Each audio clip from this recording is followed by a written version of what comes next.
11 जनवरी 2024 दिन गुरुवार पौष अमावस्या साल की आखिरी बड़ी अमावस्या इस दिन बना दिव्य दुर्लभ महाशुभ संयोग। पौष अमावस्या के दिन चुपचाप गाय को खिला दे। ये एक छोटी सी चीज करोड़पति भी होंगे, करोड़पति मिलेंगी। सभी संकट और कष्टों से मुक्ति, मृत्युदंड, पितृदोष शीघ्र होगा समाप्त। पूरे साल आपके भरे रहेंगे अन्न धन के भंडार। यूं कहे कि आपकी 7 पुश्तें तक करेंगी। रुपयों पैसों पर दोस्तों 7 पीढ़ियों तक बैंक बैलेंस बढ़ता चला जाएगा। सभी दुख दर्द संकट कष्ट हैं वह दूर हो जाएंगे और सभी सुख आपके कदमों में आ जाएंगे। सभी सुख आपके कदम चूमेंगे यदि आप यह एक छोटी और खास चीज चुपचाप गाय को खिला देते हैं। इस अमावस्या मतलब कि 12 जनवरी को तत्काल गरीबी आपके जीवन से खत्म हो जाएगी। यूं कहे व्यक्ति रंक से राजा बन जाता है और 33 कोटि देवी देवताओं को धारण करने वाली गौ माता की भी कृपा व्यक्ति पर आजीवन बनती है। व्यक्ति के घर में कभी भी अन्न धन वस्त्र कमी नहीं होती। अन्न धन के भंडार व्यक्ति के घर में भरे रहते हैं। व्यक्ति के जीवन से तत्काल गरीबी समाप्त हो जाती है। तो दोस्तों, कौन कौन से वे गाय से जुड़े खास और महत्वपूर्ण उपाय हैं जिन्हें यदि आप 12 जनवरी मार्ग से इस अमावस्या के दिन कर लेते हैं तो दोस्तों यकीन मानिए आपके घर में अन्न धन के भंडार सदैव भरे रहेंगे। जो भी जीवन दुख दर्द कष्ट है वह सभी दूर हो जाएंगे। इस वीडियो में हम आपको एक खास और महत्वपूर्ण चीज के बारे में बताएंगे जो कि आपको 12 जनवरी मतलब इस अमावस्या के दिन गाय को अवश्य खिलानी है। तो दोस्तों, अपने फायदे के लिए पूरा वीडियो देखना। यदि आज की इस वीडियो को आपने बीच बीच में से देखा, काट काट कर देखा, तो यकीन मानिए जीवन में आपको कभी सफलता प्राप्त भी नहीं होगी, क्योंकि इस वीडियो में आपको कुछ ऐसे अचूक उपाय गाय से जुड़े बताने वाले हैं जिन्हें करने से आपके जीवन के जो भी दुख दर्द संकट हैं या कामयाबी होने में कोई बाधाएं आ रही हैं, सभी से छुटकारा मिलने वाला है। यूं कहें कि आपके जीवन में अपार धन सुख संपत्ति की प्राप्ति हो जाएगी।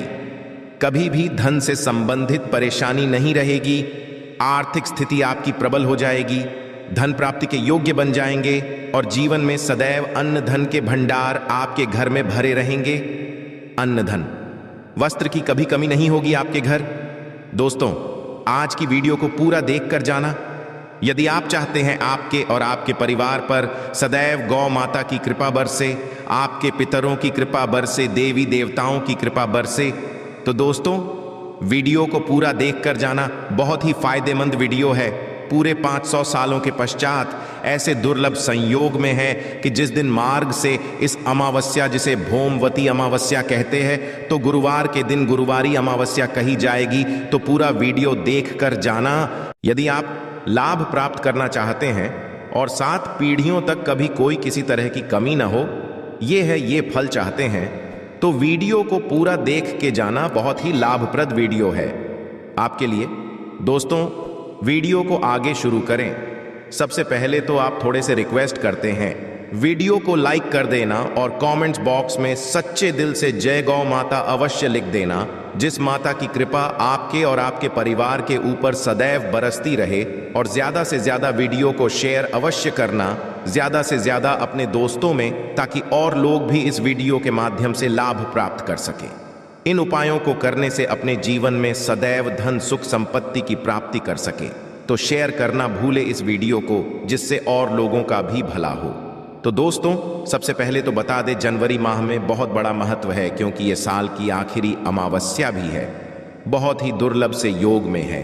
और आपको बता दें, इस दिन तीर्थ स्नान करना बहुत ही फलदायी समझा गया है। यदि कहीं स्थान पर पवित्र नदी में स्नान करना संभव ना हो तो आप क्या करें? घर पर ही नहाने वाले पानी में गंगा जल की कुछ बूंदें डालकर स्नान कर लें। और साथ ही साथ यदि आप स्नान आदि से निर्वत हो जाएं, सर्वप्रथम तो अपने घर के पूजा स्थान को साफ कर वहां पूजा पाठ करें। आप और पितरों के निमित्त तर्पण पिंडदान, जो आपसे बने अन्न धन वस्त्र दान जरूर करें। और अमावस्या को दान करने से सभी मनोकामनाएं पूर्ण हो जाती हैं। अमावस्या के दिन पूर्वजों की पूजन के लिए बहुत ही शुभ फलदायी समझा गया है। अमावस्या के दिन और इस दिन समझा जाता है, अर्पण पिंड दान करने से पूर्वजों की आत्मा को शांति मिलती है और उनको मोक्ष मिलता है। और आपको बता दें, इस बार जो 12 जनवरी को गुरुवार का दिन होने के कारण ये भोगवती भी कहलाई जाएगी गुरुवारी अमावस्या के दिन। पितरों का पूजन करने से मनुष्य पितृ आरण से मुक्त आता है और इस दिन पितृ पूजा के साथ साथ हनुमान जी, मंगल देवता भगवान शनि देव की भी पूजा अवश्य करनी चाहिए। आपको बता दें कि इस दिन यदि आप हनुमान जी और मंगल देवता भगवान शनि देव की पूजा करते हैं तो मंगल का ग्रह जनित दोष भी दूर हो जाता है। व्यक्ति के जीवन में धन सुख संपत्ति की प्राप्ति हो जाती है, समस्त मनोकामना व्यक्ति की पूर्ण हो जाती है। और दोस्तों, साथ ही साथ अब बात करें आपको दिन मतलब ये जो पौष अमावस्या है, इस दिन आपको एक उपाय तो अवश्य करना है। का उपाय बताने से पहले एक उपाय आपको बता दें। इस उपाय को अवश्य करें। क्या करें कि शाम के समय पीपल के पेड़ के नीचे आपको सरसों का चौमुखी दीपक, आटे का दीपक बनाना है। चौमुखी, उसमें आपको कलावे की बाती लगाकर सरसों के तेल का दीपक जला देना है। आटे का तक बनाएं, चौमुखी तेल डालें, उसमें बाती डालें, लाल वाली कलावे की दीपक जला दें। 4-4 बाती लगाकर चारों दीपक मतलब 4 भाग उसके बन जाए। हर एक भाग को जला और बीच में 2 साबुत फूल वाले लौंग भी डाल दें। फिर देखिए कैसे चमत्कार आपके जीवन में होता है। शाम के समय जलाकर उसे छोड़ें मनोकामना मानकर। दोस्तों, 21 दिनों के अंदर आपकी वह मनोकामना पूर्ण ना हो जाए तो हमें बता देना। बहुत ही प्रभावशाली उपाय बताया मैंने आपको, बहुत ही दुर्लभ से युग में है। इस बार वशिया जो है तो उपाय को अवश्य करें। गुरुवारी उपाय बताया है, बहुत ही आपको लाभ देगा ये उपाय। और अब बात से जुड़े कौन कौन से उपाय आपको इस दिन मतलब 12 जनवरी पौष अमावस्या के दिन गुरुवार के दिन करने हैं। गाय से जुड़े जिन्हें करने से व्यक्ति को 7 पीढ़ियों तक बैंक बैलेंस की कमी नहीं होती। दुख दर्द संकट कष्ट दूर हो जाते हैं और सभी सुख व्यक्ति के कदमों में आ जाते हैं। कदम चूमते हैं सभी सुख और घर में अन्न धन के भंडार सदैव भरे रहते हैं, कोई कमी नहीं होती। किसी तरह कौन कौन से उपाय ध्यान से सुनना, जिस तरह बताएं उसी तरह इन उपायों को आपको करना है। तो चलिए शुरू करते हैं। कौन कौन से गाय से जुड़े उपाय हैं?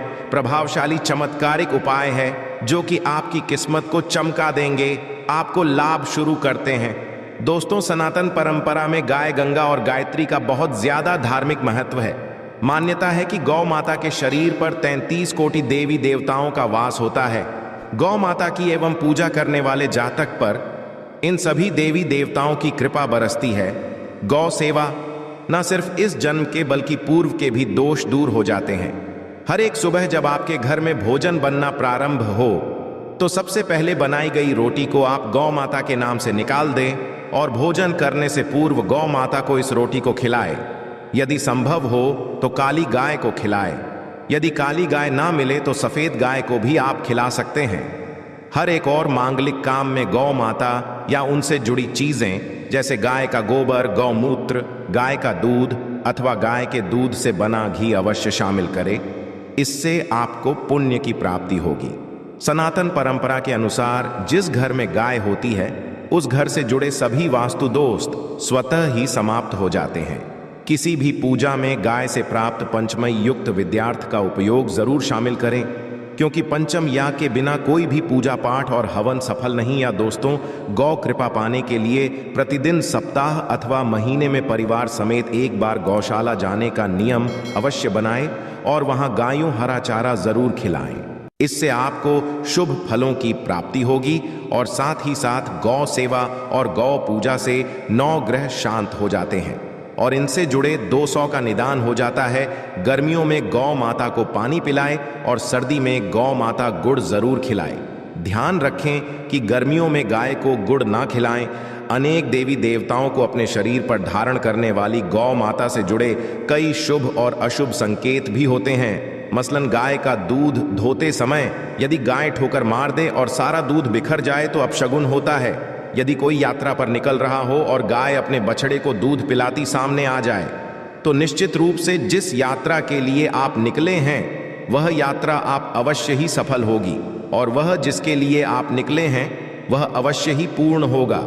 यात्रा पर जाते समय बाईं ओर गाय की आवाज आना और रात्रि में गाय की हुंकार करना भी शुभ होता है। दोस्तों, साथ ही साथ गाय के साथ आप भूलकर भी ये काम ना करें, अन्यथा मिलता है घोर पाप। और जीवन भर की परेशानियां। जी हां दोस्तों, गाय को राष्ट्रीय पशु बनाए जाने और इन्हें मौलिक अधिकार दिए जाने की बात हो रही है तो सवाल उठता है, गाय संस्कृत का अहम हिस्सा है, तब भी गाय के साथ लोग खराब व्यवहार कैसे कर लेते हैं। गाय दर दर भटकती रहती है, भर पेट इन्हें चारा तक लोग नहीं देते, गाय तक दूध देती रहती है तो उनकी सेवा होती है, और जैसे ही दूध देना बंद कर देती है तो लोग इन्हें उनकी किस्मत पर छोड़ देते हैं, सड़कों पर और गलियों में भटकने के लिए। ऐसे में गोवंशी जीवों को कोई डंडे मारता है तो कोई उन पर पानी डाल देता है, कभी वाहनों से कर लग जाती है तो कभी बीमार होकर बेचारी ये गाय दम तोड़ देती है। ऐसे में जरूरत है इन बातों को जानने की, गाय को लेकर शास्त्रों में क्या कहा गया है, गाय के साथ आपको कैसा व्यवहार करना चाहिए। क्या दोस्तों, गाय को कभी भी मारना पीटना नहीं चाहिए। शास्त्रों में गाय को माता का दर्जा दिया गया है। गाय को मारने वाला माता को मारने पीटने वाले के समान पाप का भाग्य समझा जाता है। ऐसे घरों ठाठ लोक में वर्षों तक कष्ट भोगना पड़ता है, अगले जन्म पशु योनि में मिलता है।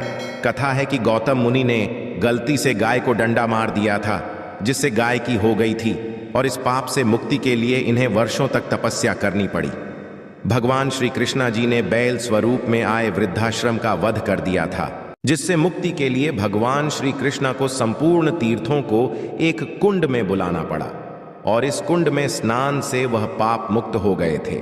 ये दोस्तों साथ ही साथ पानी पी रही गाय को भगाते हैं, वे घोर पापी के भागी बनकर नरक भोगते हैं, ऐसा पुराणों में बताया गया है।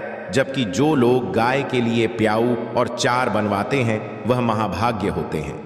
ऐसे लोग घोर पाप से मुक्त होकर स्वर्ग पा जाते हैं और बड़े ही धनवान कुल में जन्म लेकर सुख भोगते हैं। और साथ ही साथ आराम कर रही गाय को कष्ट देकर कभी भी उठाना नहीं चाहिए। कहते हैं कि इस स्थान पर गाय बैठी है, वहां से नकारात्मक ऊर्जा समाप्त हो जाती है। गाय के बैठने की जगह को जो लोग नियमित साफ रखते हैं वह जन्म में किए गए जाने अनजाने में पापों से मुक्ति हो जाती है और गोलोक में पाते हैं। गाय को डंडा मारकर उठाना, पानी डालकर उठाने से मनुष्य पाप का भागी बनता है और अगले जन्म में उसे दर दर भटकना पड़ता है। और साथ ही साथ शास्त्रों में बताया गया है कि गाय का दूध उसके बछड़े के लिए होता है। गाय के बछड़े से बचा हुआ दूध ही मनुष्य को लेना चाहिए, परंतु कुछ लोग एक बार गाय को दूध लेने पश्चात फिर से बछड़े के लिए बचा हुआ दूध भी धो लेते हैं। ऐसा करना घोर पाप कहा जाता है। ऐसे दूध को दोहाने वाला और ग्रहण करने वाला दोनों ही पाप के भागी बन जाते हैं। दोस्तों साथ ही साथ शास्त्रों में कहा गया है कि गोवंश मतलब गाय और बैल के पीठ पर नहीं बैठना चाहिए। इनके पीठ पर बैठने से महापाप लगता है। ऐसे लोगों को औफ की यातना भोगनी पड़ती है। एकमात्र देव के अंश के उत्पन्न नंदी ही गोवंशी है, जिस पर स्वयं महादेव और महादेवी सवारी करती है, क्योंकि नंदी ने स्वयं अपनी इच्छा से महादेव की सवारी बनना स्वीकार किया था। और साथ ही साथ शास्त्रों में गाय के दान को बहुत ही महत्व दिया गया है, परंतु इसी गाय का दान कभी नहीं करना चाहिए जो बूढ़ी और बीमार हो। कठोपनिषद में नचिकेता की कथा भी इस संदर्भ में है कि जिस नचिकेता ने पिता द्वारा बूढ़ी गाय को दान करने पर आपत्ति जताई थी, दूध देने वाली और बछड़े सहित जो लोग गाय का दान करते हैं वह महान पुण्य को प्राप्त करके स्वर्ग में स्थान पाते हैं। दोस्तों साथ ही साथ सूर्य, चंद्र, मंगल या शुक्र की युवती राहु से हो तो पितृदोष होता है। यह भी मान्यता। सूर्य का संबंध पिता से एवं मंगल का संबंध रक्त से होने के कारण सूर्य यदि शनि, राहु या केतु के साथ स्थित हो या दृष्टि संबंधी हो तथा मंगल की युति राहु या केतु से हो तो पितृदोष होता है। इस दोष से जीवन संघर्ष में बन जाता है। यदि पितृदोष हो तो गाय को प्रतिदिन या किसी भी एकादशी को या किसी पूर्णिमा के दिन या अमावस्या को रोटी, गुड़, चारा आदि खिलाने से पितृदोष खत्म जाता है। साथ ही साथ देसी गाय की पीठ पर जो खुद को बड़ होता है वह बृहस्पति गुरु है। अतः जन्म पत्री में यदि बृहस्पति अपनी नीच राशि मकर में हो या अशुभ शिवलिंग में जा रहे हो और सामने से गौ माता आती हुई दिखाई दे तो गौ माता को अपनी दाहिनी ओर से जाने देना चाहिए। आपकी यात्रा जरूर ही सफल होगी। और साथ ही साथ यह संकेत भी जान लें, यदि आप यात्रा पर जा रहे हैं और सामने आपके गाय पड़ जाएं अथवा अपने बछड़े को दूध पिलाती हुई सामने गाय दिखाई दे जाए तो समझ जाना कि वह यात्रा आपके लिए जरूर ही सफल होगी। और साथ ही साथ जिस घर में गाय होती है उसमें वास्तु दोष स्वतः ही समाप्त हो जाता है। और साथ ही साथ आपको बता दें कि गाय को आप भी रोटी बनाएं, प्रतिदिन ताजी रोटी ही बनाएं। गाय को यदि आपने रोटी बनाई है तो कोशिश करें कि उस रोटी को आप शीघ्र ही गाय को दे दें। यदि आप उस रोटी को रख देंगे और उस रोटी को अगले दिन देंगे तो वह रोटी बासी मानी जाएगी। गाय को कभी भी बासी रोटी ना दें, इससे घर में ऊर्जा वास करती है और जो भी काम आपके बनने वाले होंगे वह काम भी आपके बिल्कुल भी नहीं बनेंगे। इससे आपके घर में हमेशा दर्द देवता का वास रहेगा और आप जिस भी काम उस काम में आपको हमेशा असफलता ही हाथ लगेगी। इसीलिए कोशिश करें गाय को रोजाना ताज़ी रोटी बनाकर खिलाएं और रोटी को बिल्कुल ना रखें। बासी रोटी गाय को ना दें और साथ ही साथ सड़ी गली चीज़ें गाय को नहीं खिलानी चाहिए। कि घर में कोई फल है, कोई सब्जी है, सड़ जाए तो क्या करते हैं, गाय को देते हैं। नहीं, ऐसा नहीं करना चाहिए। ऐसा करने से यदि आप गाय को खिलाते हैं तो और आप पाप के भागी बन जाते हैं। आप बिल्कुल सड़ी गली चीजें गाय को ना खिलाएं और साथ ही साथ आप आटे की 11 लोहियां बनाकर उनके ऊपर हल्दी लगाएं। इसके पश्चात को खिलाएं। हर एक लोहे को खिलाते समय गाय के सींगों पर आप हाथ फेरें, पीठ पर हाथ फेरें, मस्तक पर हाथ फेरें। माता गाय के आप चरणों के स्पर्श करें। या दोस्तों, ऐसा करने से आपके समस्त काम बनने लगेंगे। जो दुहक का समय चल रहा है वे भी खत्म होगा। आपके जीवन में खुशियां ही खुशियां होंगी। और एक बार आप 7 बार गाय की परिक्रमा भी कर लें तो आपके समस्त काम होंगे। और साथ ही साथ आप गाय को जब भी रोटी दे, रोटी पर या तो आप थोड़ी हल्दी लगा लें या थोड़ा गुड़ रख लें। यदि गुड़ ना हो तो आप थोड़ा रख सकते हैं, थोड़ा घी रख सकते हैं। या दोस्तों, गाय को कभी भी सूखी रोटी ना खिलाएं। सूखी का मतलब गाय रोटी रखे खिलाए, उस पर कुछ ना कुछ रख कर खिलाए। हल्दी रख ले, गुड़ रख ले, मिश्री, घी या जो भी रख ले, मतलब खाली रोटी नहीं खिलानी है।